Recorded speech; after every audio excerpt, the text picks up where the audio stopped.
मेरा कोई परिवार नहीं है। अब ये जाकर के आप संजय, रमेश, तेजस्वी यादव से पूछिए, मेरा कोई परिवार नहीं है। वही लोग निकाला है हमको परिवार से, क्योंकि रिस्पॉन्सिबिलिटी लेना नहीं है उनको। पूरा दुनिया बोल रहा है जो चाणक्य बनेगा तो चाणक्य से आप सवाल पूछिएगा। तारीख 14 नवंबर, समय रात में तब्दील होती शाम का। टीवी स्क्रीन पर आरजेडी की हार के बारे में जानकारी और उससे निहारता हुआ पूरा लालू परिवार। इस हार का जिम्मेदार कोई तो था, लेकिन यहाँ पर परेशानी ये थी कि हार का ठिकरा किसके सिर पर डाला जाए। तभी लालू यादव की बेटी रोहिणी आचार्य ने वो नाम लिया जिसे शायद तेजस्वी सह नहीं पाए या फिर सुनना नहीं चाहते थे। 14 नवंबर की वो रात लालू परिवार के लिए कयामत की रात से कम नहीं थी। 15 नवंबर के दोपहर को रोहिणी आचार्य ने सोशल मीडिया एक्स पर जब ट्वीट किया तो सियासी भूचाल आ गया। ये ट्वीट, ये पोस्ट महज एक टीजर है। लालू परिवार के आवास पर 14 नवंबर को हुए तमाशे की असली दास्तान तो रोहिणी ने रविवार को सुनाई, वो दास्तान जिसे सुनकर सभी दंग रह गए। रोहिणी ने आरोप लगाया कि उन्हें गंदी गालियां दी गई। गंदी गंदी गालियां देने के साथ मारने के लिए चप्पल उठाए गए। कहा गया कि किडनी के बदले पैसे लिए और टिकट लेकर पिता को गंदी किडनी लगवाने के ताने मारे गए। मुझसे मेरा मायका छुड़वाया गया, मुझे अनाथ बनाया गया। रोहिणी ने लिखा कि किसी घर में ऐसी बेटी पैदा ना हो। पिछले 6 महीने में ये दूसरी दफा है जब लालू परिवार के एक और सदस्य का परिवार से नाता टूट गया है। लेकिन रोहिणी आचार्य को जिस तरीके से घर से बेदखल किया गया, बाहर निकाला गया, उसने बिहार की सियासत में भूचाल ला दिया। एनडीए नेताओं ने रोहिणी आचार्य के साथ हुए दुर्व्यवहार को लेकर लालू परिवार को निशाने पर लिया।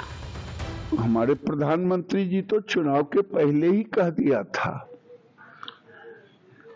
कि चुनाव के बाद लालू जी का परिवार ही बिखर जाएगा। और जब कोई पार्टी परिवार की पार्टी हो जाती है, आज इंदिरा जी के बाद राहुल गांधी, राजीव गांधी और संजय गांधी के परिवार तो बिखर ही गए। अब इसमें से एक ही परिवार रहा। उसी ढंग से परिवारवाद को अब लोकतंत्र में खत्म होने का समय आ गया है। राजनीतिक अलग है, लेकिन मानवीय दृष्टिकोण से रोहिणी आचार्य और उनके और सब बहन जो बाहर निकली है, इसको मैं बहुत बड़ा दुखद मानता हूँ।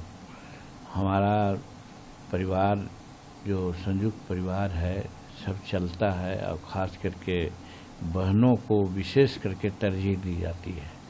लेकिन तेजस्वी प्रसाद किस ज़रूरियत में इस तरह का काम किए हैं, ये जांच का विषय है।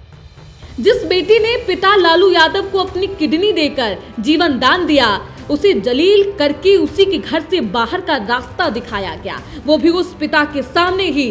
लेकिन बेटी रोहिणी आचार्य की आंख से टपकते आंसू ने परिवार के अंदर की सियासत को इस तरीके से सार्वजनिक पटल पर ला रखा है। और एक बार फिर परिवार के अंदर उस जयचंद किरदार सामने आने लगे हैं जिसका जिक्र बार बार तेज प्रताप यादव करते रहे।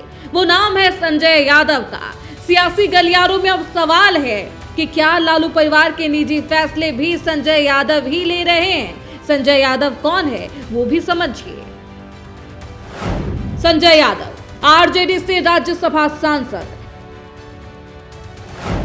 2012 में संजय यादव आरजेडी में शामिल हुए।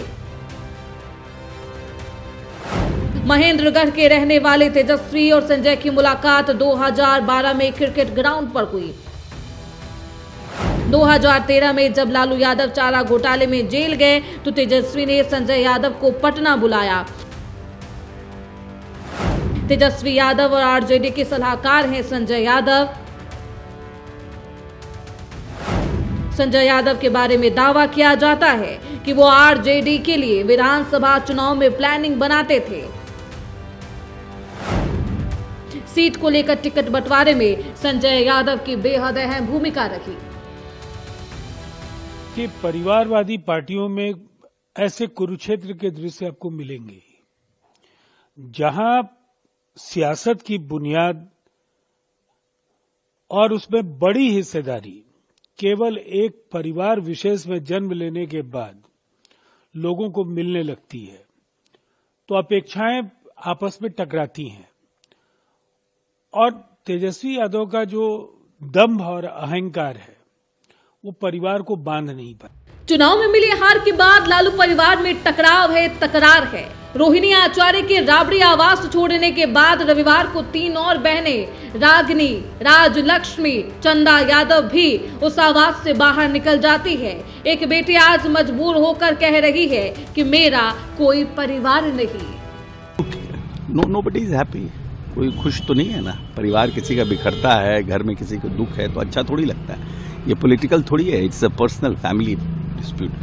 जो लोग भी जानते हैं दुखी हैं। रोहिणी आचार्य ने अपने छोटे भाई तेजस्वी यादव, उनके सलाहकार और राज्यसभा सांसद संजय यादव पर घर से निकालने और अभद्र व्यवहार करने का आरोप लगाया। इस विवाद में किरदार रमीज का भी जिक्र हो रहा है। रमीज कौन है ये भी समझिए। रमीज यूपी के बलरामपुर के रहने वाले, जेल में बंद पूर्व सांसद रिजवान जहीर के दामाद है रमीज। यूपी के 2 थानों में हत्या, गैंगस्टर समेत 12 केस दर्ज है। 2 साल से आरजेडी के सोशल मीडिया का कामकाज देख रहे हैं। देखिए, मैं परिवार के अंदर के मैटर पे बहुत नहीं टिप्पणी करूंगा, लेकिन ये तो स्पष्ट है कि जिस प्रकार से लालू यादव जी ने अपने परिवार के अंदर राजनीति को इतना प्रवेश कराया, ये उसी का कह सकते हैं कि दुष्ट परिणाम है। और आज लालू जी के कंट्रोल में ही न परिवार है न पार्टी है। परिवार के अंदर से उठ रही आवाज को भी वो दबाना चाहते हैं तेजस्वी यादव, और पार्टी के अंदर भी जो आवाज उठ रही है उसको भी तेजस्वी यादव दबा रहे हैं। रोहिणी के बयानों से तो यही लग रहा है कि तेजस्वी यादव के सारे फैसले संजय यादव ही ले रहे हैं, जिसमें रमीज का भी साथ है। लालू परिवार में संजय यादव के दखल का किस्सा कोई नई बात नहीं है। इस बार अंतर बस इतना है कि रोहिणी ने खुलकर उनका नाम ले लिया। उस पूरे विवाद में अभी तेजस्वी यादव की तरफ से कोई बयान तो नहीं आया है, लेकिन रोहिणी आचार्य के खुलासे के बाद तेजस्वी की खूब आलोचना भी हो रही है। Bureau report, prime news.